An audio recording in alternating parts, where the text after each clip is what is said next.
Hello Taurus, and welcome to your Mermaid Type Tarot reading for the month of May. Of course, I do intend all my readings to be timeless, so that whenever you're listening to this, it is perfect for you.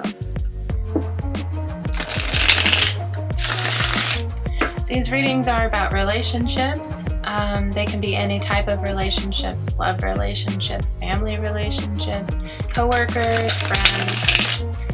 Your pets definitely count, people who have passed over, or imaginary characters as well. Whatever type of relationship you're thinking about is perfect for you. So Taurus, let's see what's in the cards for you in this 10 card spread reading.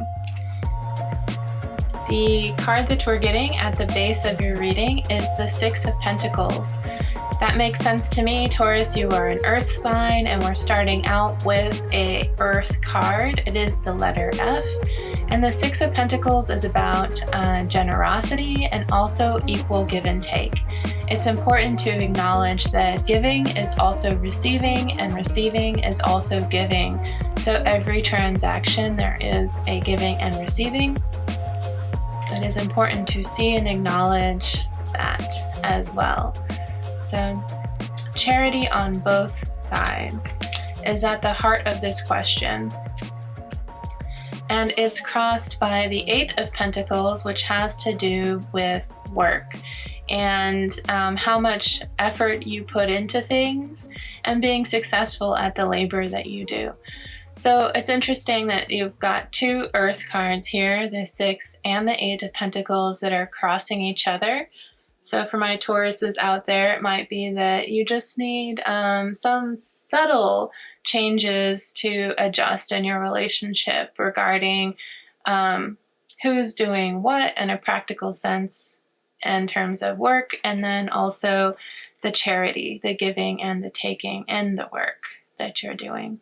Perhaps compensating people appropriately for their efforts, or alternative forms of compensation might come in here, like giving someone acknowledgement as an important aspect of what it is that they're doing.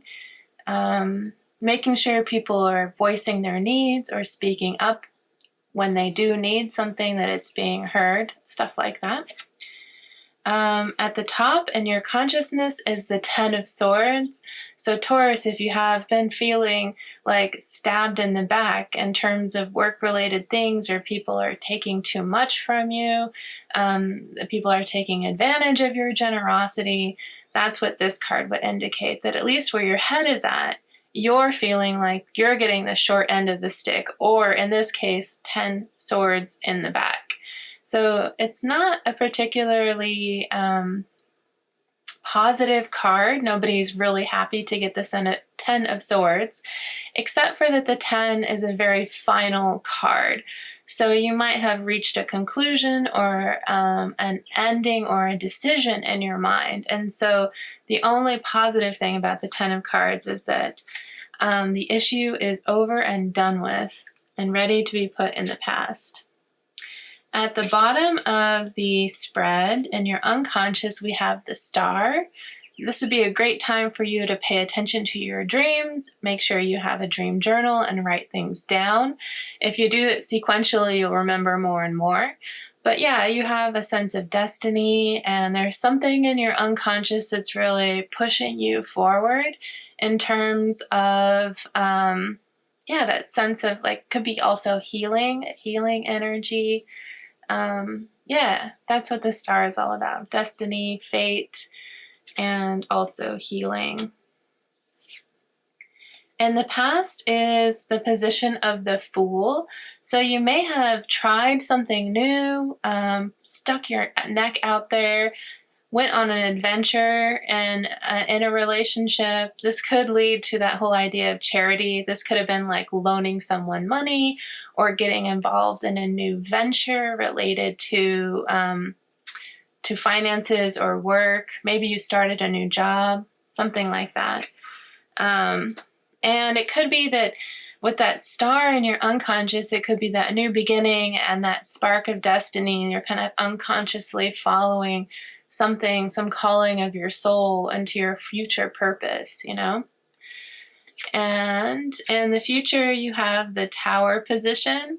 So I certainly this reading, I mean, I'm smiling, but it's sort of like a, you know, that how tragedy and comedy go together. Shakespeare wrote a lot of tragedies and comedies. So depending on how you look at the situation, it's either funny or horribly tragic.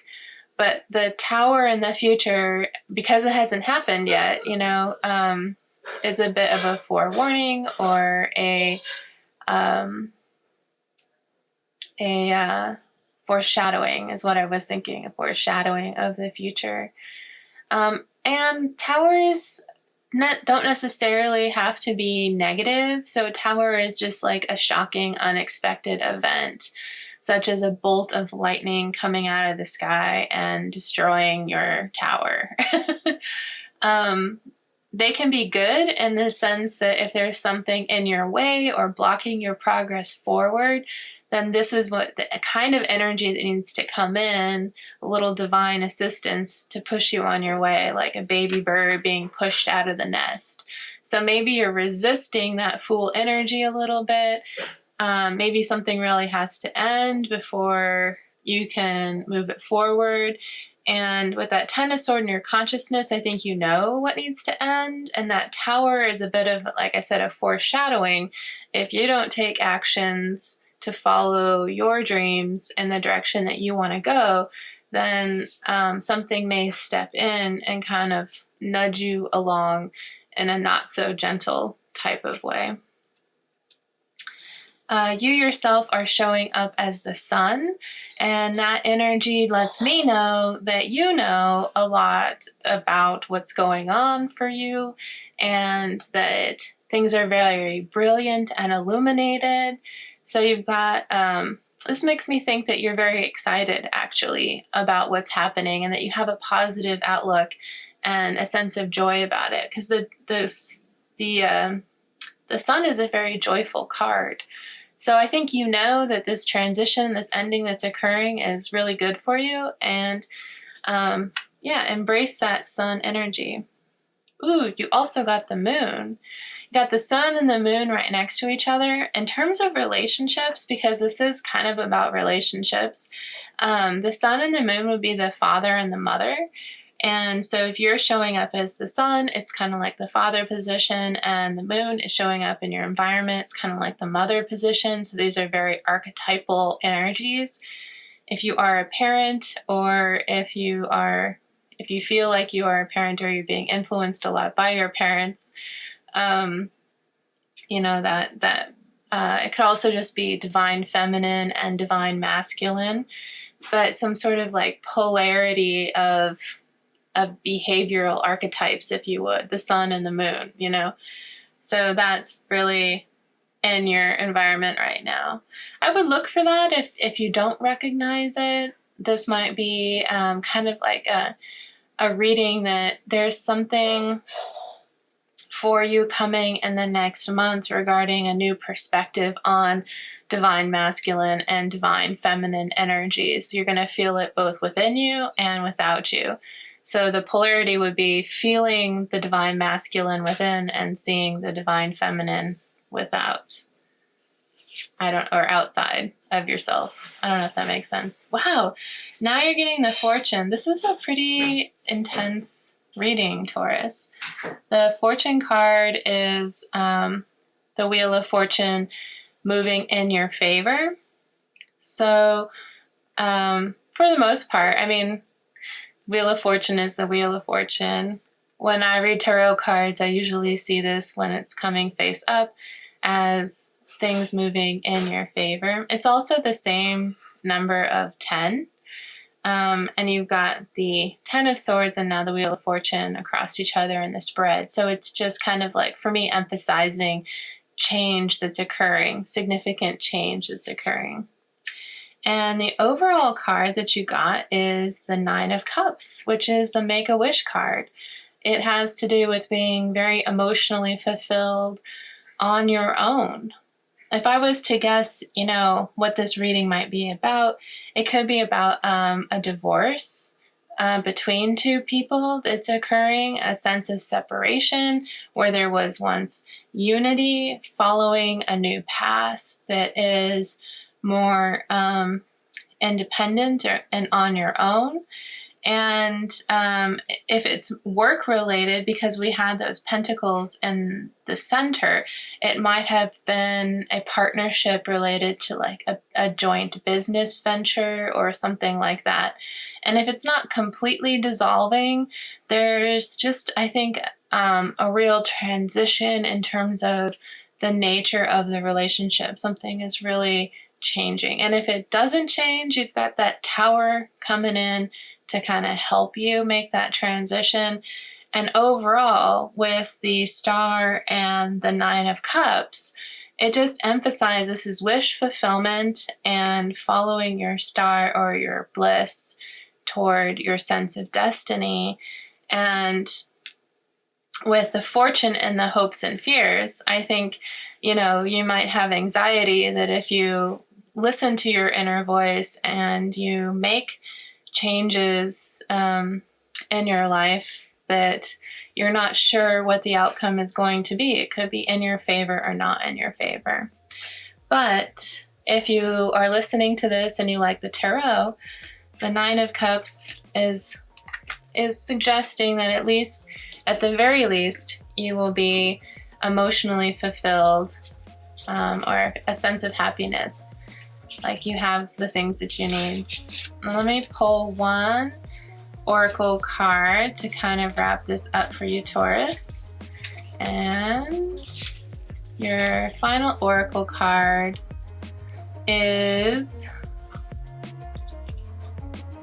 Loving a Shadow. Loving a Shadow. So this does say something to me about you moving forward into a good direction and being in a relationship with someone that is better at reciprocating back and forth. With the Loving a Shadow, you might be putting your energy into something or person or situation that isn't capable of reciprocating. So I hope this reading resonated with you. Stay tuned for a little bit more generic stuff about my readings, and feel free to leave comments. Thanks so much. See you next time.